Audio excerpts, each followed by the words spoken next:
सभी बहन भाइयों को प्रणाम। मैं अखिल विश्व गायत्री परिवार से संगीता और आज हम बात करने जा रहे हैं गायत्री सूक्ष्म शक्तियों का स्रोत है। सूक्ष्म शक्तियां क्या हैं, इस पर आज हम बात करेंगे।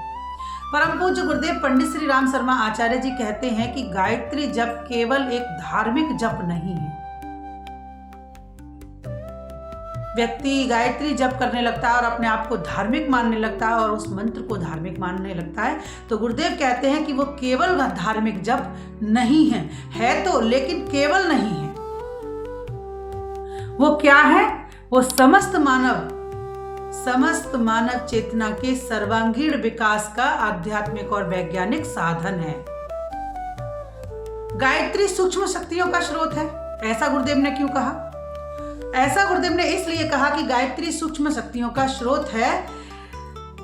इसका मतलब ये हुआ कि मनुष्य के अंदर आध्यात्मिक, मानसिक और नैतिक शक्तियां जो सुप्त पड़ी हुई हैं, जो छिपी हुई हैं, उनको जागृत करने की क्षमता केवल गायत्री में है। इसलिए गायत्री को सूक्ष्म शक्तियों का स्रोत परम पूज्य गुरुदेव ने कहा।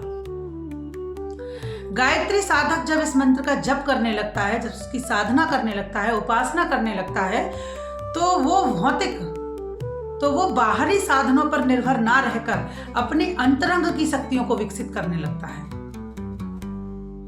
परम पूज्य गुरुदेव कहते हैं कि गायत्री को सिर्फ देवी समझ लेना या सिर्फ मंत्र समझ लेना, ये अधूरा दृष्टिकोण है। देवी भी है और मंत्र भी है, लेकिन केवल समझ लेना केवल मंत्र ही है, केवल देवी ही है, ये समझ लेना अधूरा दृष्टिकोण है। क्योंकि गायत्री मूलतः ब्रह्मांडीय चेतना का प्रतीक है। सविता उस दिव्य चेतना का प्रतीक है जो समस्त सृष्टि को गति और प्रकाश प्रदान करती है।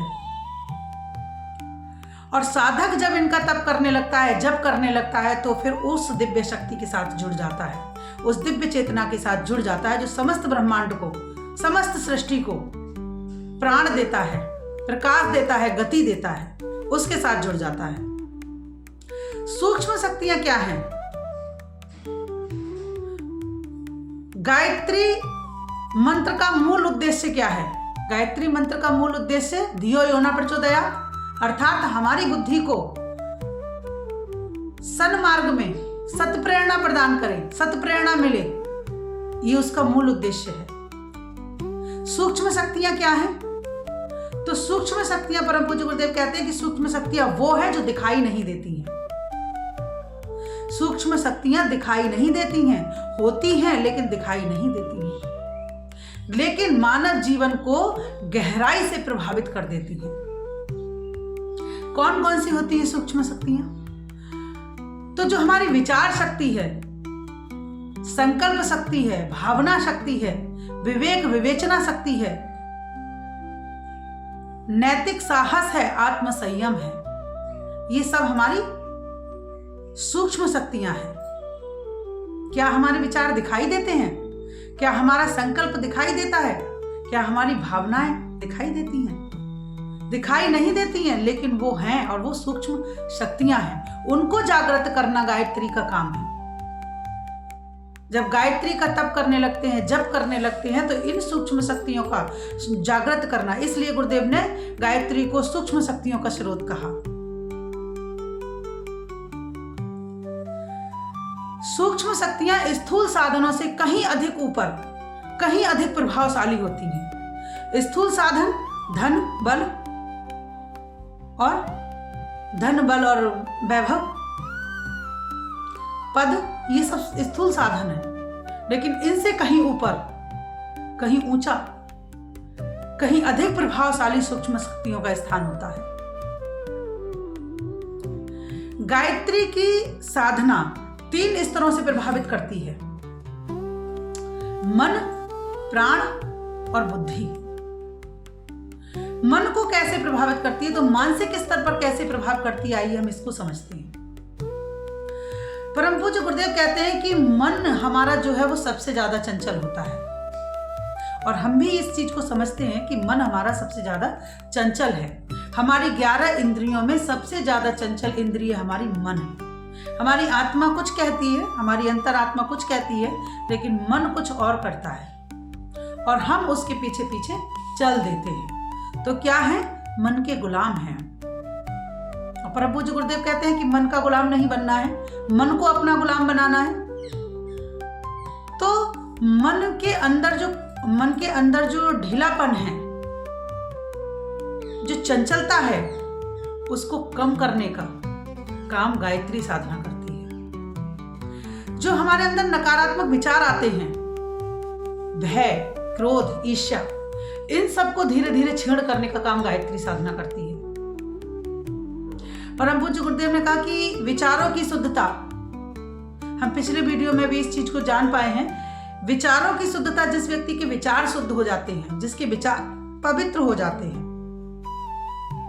उसको जीवन में असफल कोई नहीं कर सकता, कोई शक्ति उसको सफल नहीं कर सकती। विचारों की सफलता बहुत ज्यादा महत्वपूर्ण रखती है, बहुत ज्यादा महत्व रखती है विचारों की सफलता, विचारों की शुद्धता, विचारों की पवित्रता। तो परम पूज्य गुरुदेव कहते हैं कि सबसे पहली साधना विचारों की शुद्धता होती है। विचारों को शुद्धि करो, पहले विचारों की साधना करो। तो ये हमारे मन के ढीलेपन को, हमारे मन की चंचलता को कम करने का काम गायत्री साधना करती है। दूसरा स्तर होता है प्राण का। तो जो गायत्री तप होता है, गायत्री जप होता है, वो श्वास प्रश्वास के साथ जुड़ा हुआ होता है और हमारी प्राण शक्ति को संतुलन करता है। परम पूज्य गुरुदेव ने इसको प्राणायाम का सूक्ष्म स्वरूप कहा है। कहीं भी कोई कर्मकांड करते हैं, 60 क्रियाएं करते हैं, तो परम पूज्य गुरुदेव उसमें प्राणायाम जरूर कराते हैं। और प्राणायाम के साथ ओम भूर्भुवः स्वः तत्सवितुर्वरेण्यं भर्गो देवस्य धीमहि धियो यो न प्रचोदयात् आपो ज्योति, ये मंत्र चलता है। तो ये श्वास और प्रश्वास की प्रक्रिया है, ये श्वास और प्रश्वास से जुड़ा हुआ है उस स्तर को। और तीसरा स्तर होता है हमारी बुद्धि। बुद्धि को तीव्र और दिव्य बनाने का काम गायत्री साधना का है। कहते हैं कि गायत्री जो है वो बुद्धि, सद्बुद्धि देने वाली देवी है। कहते हैं ना कि गायत्री माता सद्बुद्धि देने वाली देवी है।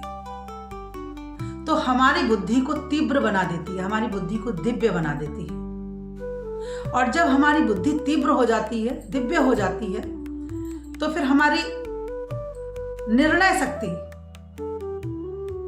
हमारी जो निर्णय लेने की शक्ति होती है, हमारी जो